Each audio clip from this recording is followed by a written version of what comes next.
All right. Thank you very much, Craig. I really appreciate the intro.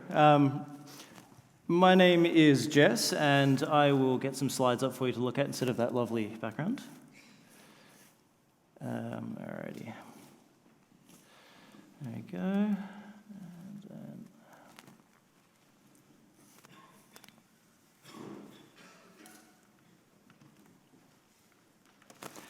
excellent. So you can find me on the internet at Jess Telford, pretty much everywhere. I try to, like Shaq said, or Craig said, I try to keep my brand pretty simple. It's my name. If you want to follow along that's the link to the slides. They're available. They'll be available after the talk. They're not available right now.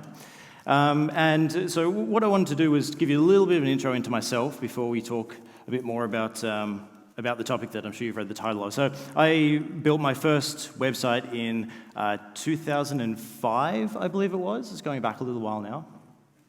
I spent the last 2 years as the team lead at domain.com.au. We've grown an excellent, large front-end team there. We're building things in React and all sorts of really cool technology. I like to keep my hand in where I can in some fun new stuff, and so you'll see some of that today. Today is the first talk that I've been able to give since my son was born a little over a year ago. And so in his honor, I wanted to start with a dad joke. Hope that's okay. So two whales are sitting in a bar. One turns to the other and he says,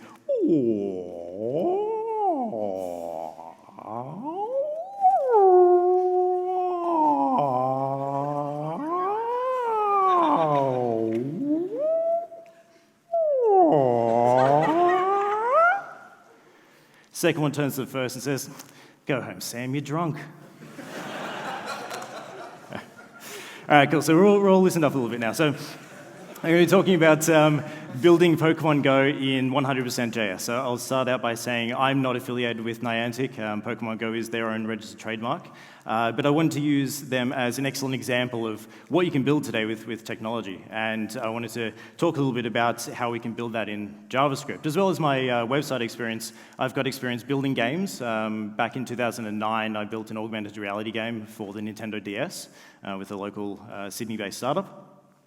Since about 1998, I've been dabbling in making games. So this is kind of like a good cross-section of my passions of building websites, JavaScript, with building augmented reality and games as well. So a more accurate title for my talk is how to build a 3D location-aware, offline-first, monster-catching, massively multiplayer online game with shared world and augmented reality in your browser today.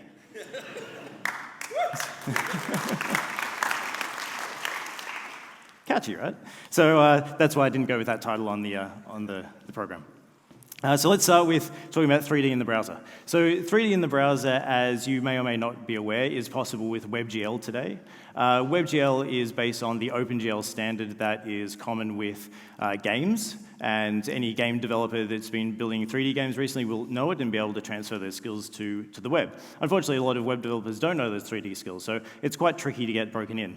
One of the interesting things that's come out of the JavaScript scene is 3JS. It allows you to do much simpler OpenGL or WebGL programming. But it could be even easier. So A-Frame has come along. A-Frame is developed by Mozilla. It's based on the WebVR spec, and you'll hear a little bit more about the WebVR spec this afternoon. I'm really looking forward to that talk. It's going to be great. I won't touch too much on those details today, but basically A-Frame allows you to take the best parts of 3JS and implement that in the browser with some fairly simple markup.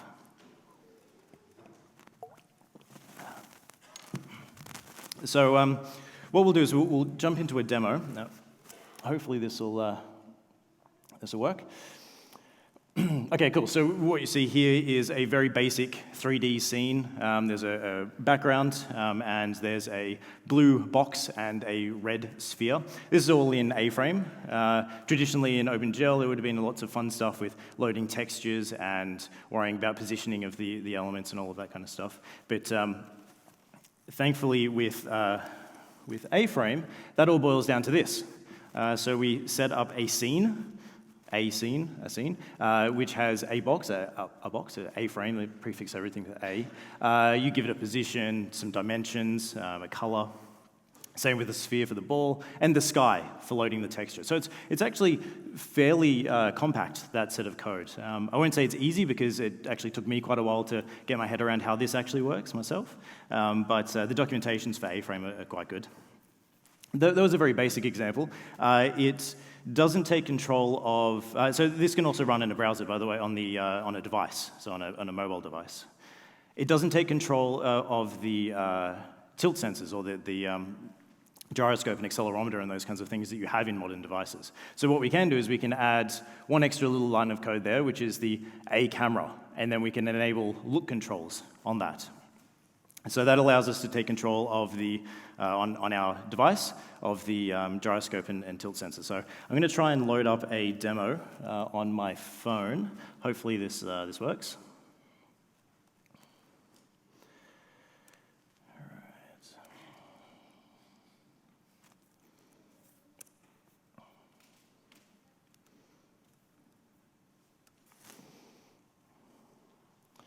Excellent. So you can see here, looks like the streaming's going a little bit slow there, but you get the basic idea that as I tilt and rotate the device, then the display updates and it correctly rotates the camera so we can see different perspectives of the 3D scene.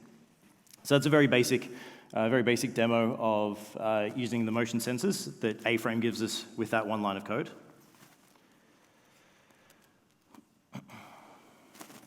So let's move on to catching monsters. So this is where we get into actually making a game rather than looking at just that very simple scene. So what we want to do is we want to make the scene interactive.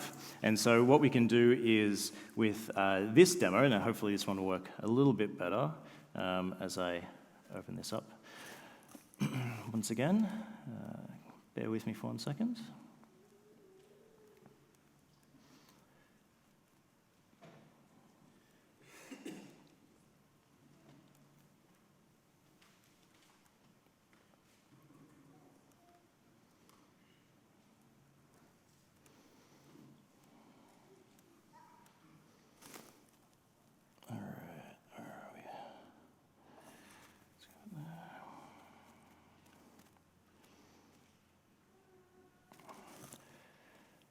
Okay, so we've got let's find where the box is gone. Oh no, it's not loading. Okay, so what we might be able to see here is, it's quite delayed unfortunately, but I'm moving the sphere around on the screen by dragging my thumb.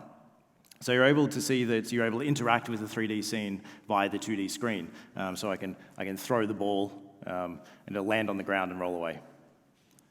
So that's quite nice. And so using that mechanism, for those familiar with the game Pokemon Go, we're able to then actually catch monsters by throwing a ball at them. So how did we do this?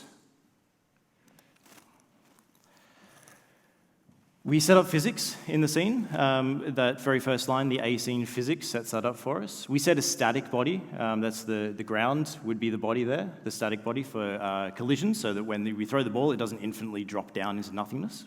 And then on the sphere there, we added the click and drag option. It looks like an HTML attribute, but it's very similar to a React component where it has its own lifecycle hooks. This is all part of A-Frame still. And then we've also set a mass on that so that it reacts to gravity and those kinds of things, which is really nice. So you can kind of start to see here how powerful A-Frame can be and how few lines of code it will take to build up a 3D scene that's interactive and that we can start playing around with. I should note behind the scenes there is a lot of JavaScript powering this, but this is what you end up as the end user developer creating. So moving on to location-aware. So this is fun. I've always had a passion for location-aware games. I used to play a few geocaching and those kinds of games, early user of Foursquare and that kind of stuff. It's always a bit of fun. We need to display things on a map when we're doing location-aware stuff. We're familiar with the popular maps, Google, Apple Maps. There's a little less known one, OpenStreetMap. That is a free open source data set that anybody can use to render their maps. But then we need to render them somehow. So Google and Apple have their own rendering engine. That's what you see. They're often called slippy maps. They slip around under the finger as you're touching and dragging or you're zooming. They kind of slip and slide. So there's a few Slippy map rendering options. Leaflet.js is quite a popular one. It recently went 1.0 after a few years of it being in 0.x. So that's really great for them. Mapbox is another excellent one. Mapbox is the one that I've chosen to demo today. They use WebGL under the hood for doing rendering, which is really nice. It's quite performant on modern devices. And they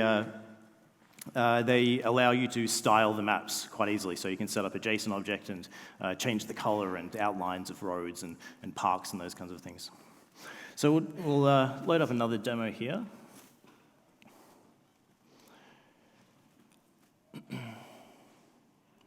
Hopefully this will load. Sorry, it's using my tethered internet connection. So there we go. So we can see that it's loaded up. This is just a very basic map demo.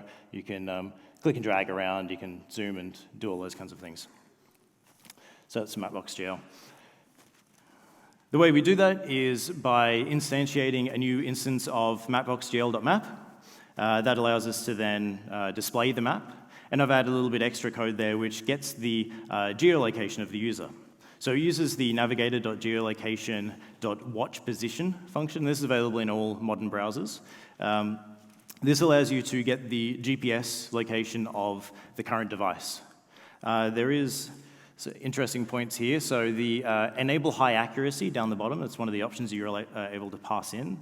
That hooks into the GPS device rather than trying to use the Wi-Fi to guesstimate the current location. It's very useful for handheld devices, but it can chew through the battery, so be aware. And then you can see that we are accessing the latitude and longitude from the results that it gives us back. So that's great, so that's a 2D map, but now what we want to do is render that in 3D. So what we do is take that same map that was rendered and we drop it into a 3D A-frame scene. You can see here as the map will load into that space. It is in Melbourne, that's great. It's found us, which is cool. We've dropped a little sphere on that location, and you can see we're in 3D here. So I can move around and look at the map. So that's pretty cool. So now we're able to render a map in 3D for our location-aware game. And this is how we've done it. So we've replaced the instance of the mapGL object at the top with an AMap element there. And then we've done the same watch position, geolocation.watch position, and grabbed the latitude and longitude. And this time we've injected that into the AMap as an attribute using mapl.set attribute there. And we've enabled the same high accuracy things. So that's where we set the center of the map. So this allows us, again, in quite a few lines of code, in a small number of lines of code, we are able to render a map in 3D and set its location based on where the user currently is. So that's cool. That's good fun. We can do that rendering now. Now we want to make it a little bit interactive with the world. So we want to have item drop locations. Pokemon Go calls these Pokestops. It's where you might find items that you can use throughout the rest of the game. So it's interesting when we do this. You can have a game that does this kind of stuff. It can generate items and you can find them, and it can be random, it doesn't matter. But when you're talking about a massively multiplayer online game, those items that get generated, they should be persistent between users. They should be in a persistent location. If I'm playing the game and I'm standing next to my friend who is also playing the game, if they see a location that's 10 meters away and I see one 100 meters away, it's confusing. It removes the social aspect of the game. There's no way to say, hey mate, over there, 100 meters is a spot where you can find items. So we need a way to be able to get a consistent set of locations, something that is maybe related to landmarks, or it's something that might be somewhere that's popular nearby. Foursquare has a lot of this data. Foursquare is excellent for this. So they have crowdsourced data over many, many years. They provide excellent APIs as well with very generous rate limits. So we're able to access that data and load that up, and it'll be the same across users for subsequent API requests. How do we do that? So we make a fetch request out to Foursquare. Here we can see that we are using the HTML5, the new fetch spec. That's very similar to Ajax request for those that are more familiar. And we give it the result down the very bottom there is a set of venues, and that's what we're interested in. To do the search, we give it a bounding box, and we give it this northeast and southwest bounding box, given the lats and longs. There are other ways to search. You could do a location plus radius. But doing this way allows us to chunk up the location of the world. We're able to say, okay, the world consists of small boxes, and in those boxes are these locations that we're looking for. If we did radius and position, just the matter of stepping to the side by 1 meter would change my position, so I'd have to do another search in that radius. But by doing a bounding box, as long as I'm still within that box, I can continue to get the same results, so I don't need to research again. So that's a little bit of an optimization technique that we can use there.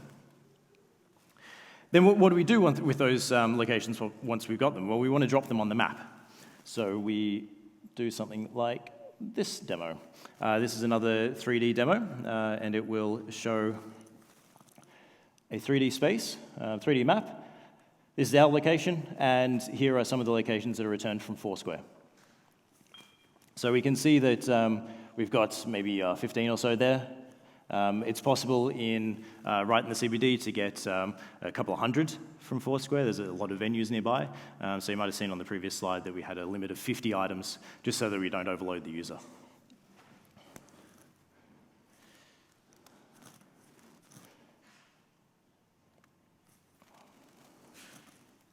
And this is roughly what it will look like when we're dropping the pins on the map. We create a cone, it's inverted, and we give it a position. They would be dynamically inserted into the DOM, but this is an example of what the DOM would look like after we've inserted a few locations.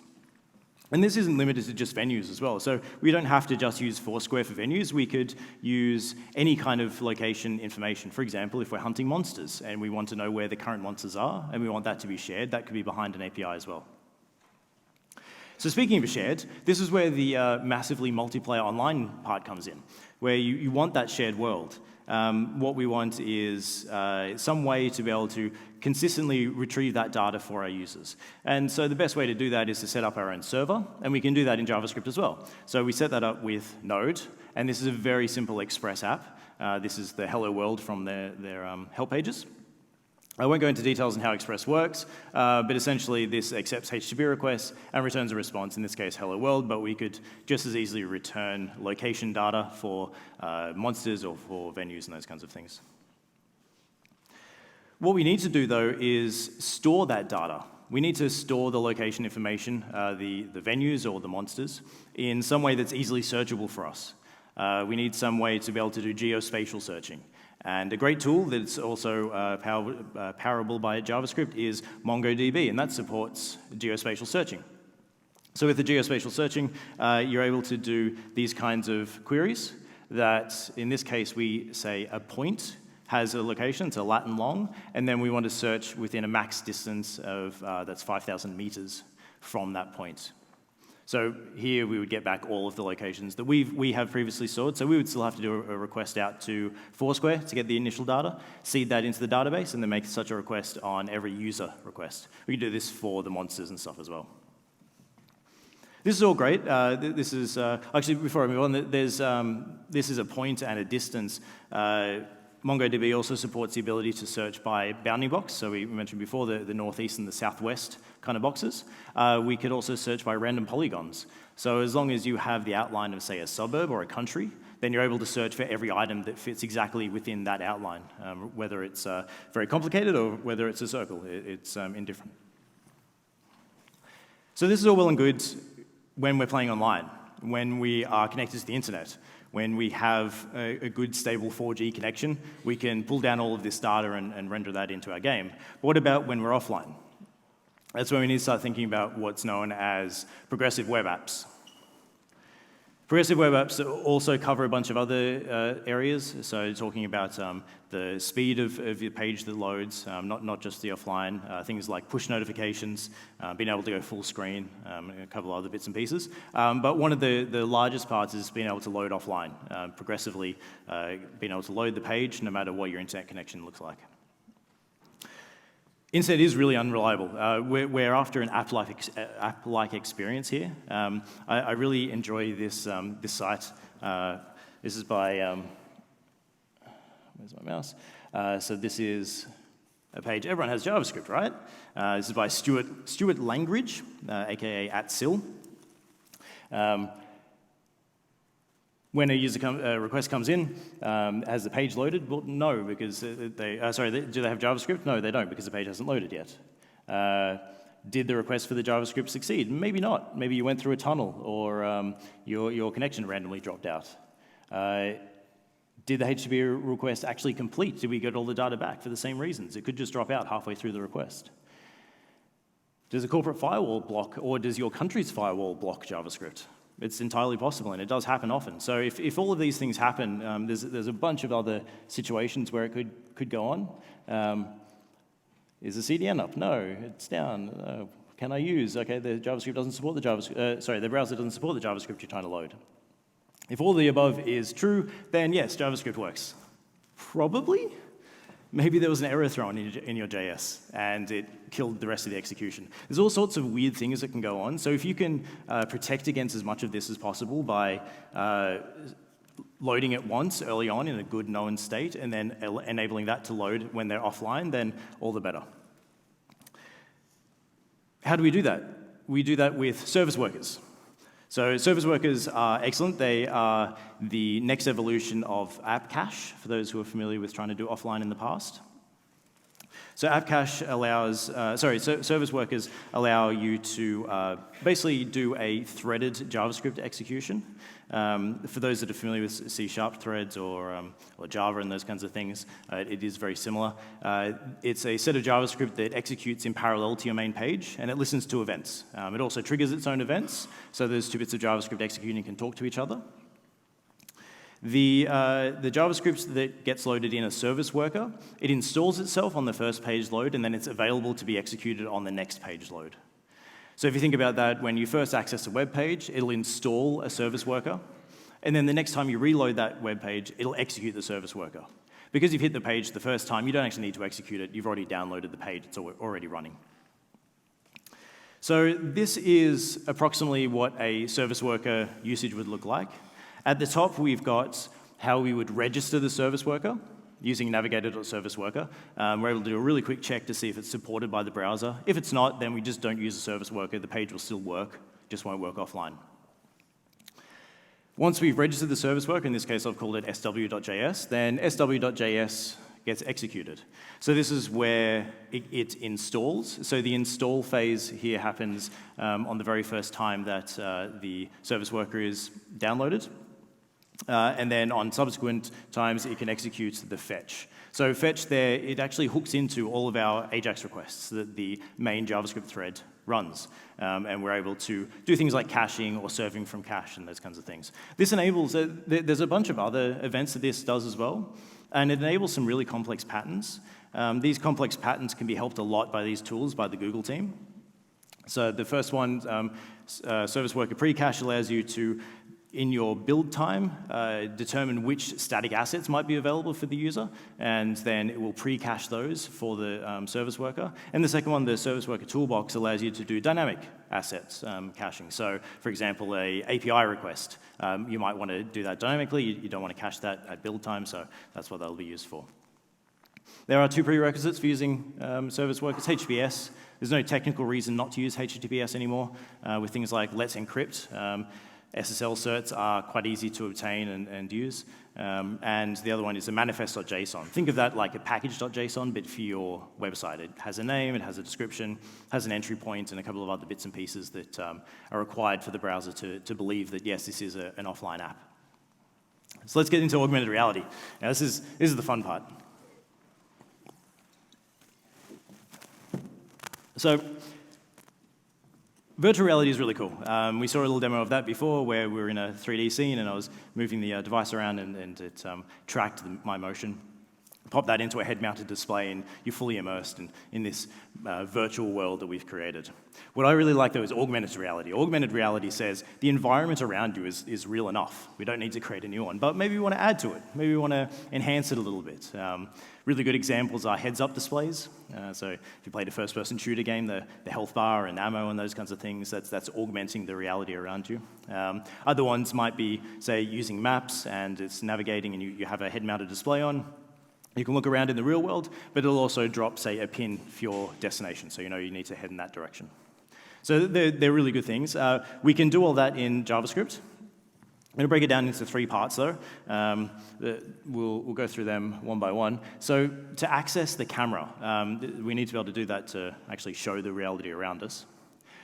We use get user media. So get user media can get both video and audio, which is quite good. It allows us to pause, play, stop, like any kind of media that we might play in a browser. It has a few quirks. When we call this, it will ask for permission from the user.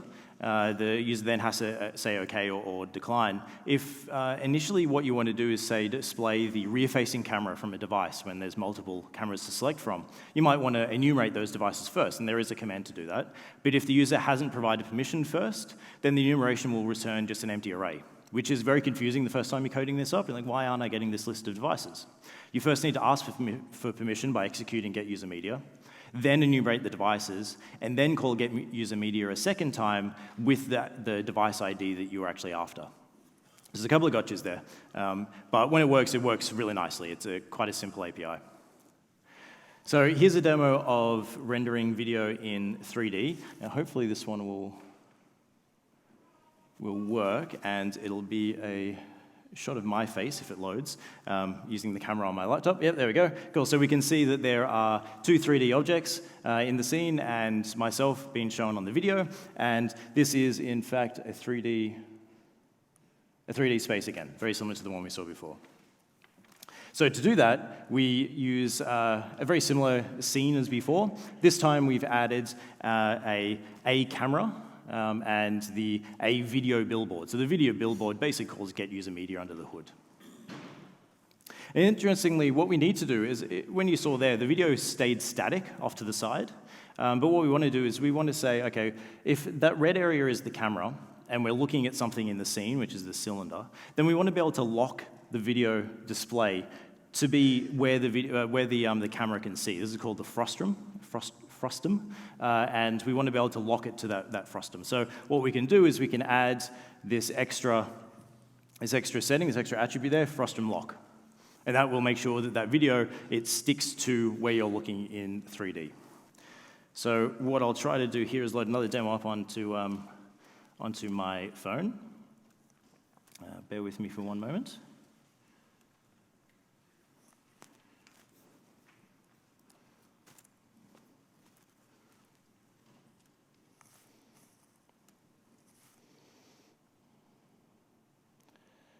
Alrighty, and so you can see here that it's asking me to allow the usage of the camera. And so if I select allow, then it will start to load the camera. Unfortunately, the video streaming is a little bit slow. It looks much smoother on my device, but then we can also interact with the scene by grabbing the ball and, say, for example, throwing it around, same as we did before. Looks like the stream has stopped there. So that's an example of loading the video and using that as an augmented reality system, so we can display the 3D over the top of the videos. And that is how to build a 3D location-aware, offline-first, monster-catching, massively multiplayer online game with shared world and augmented reality in your browser. Thank you very much.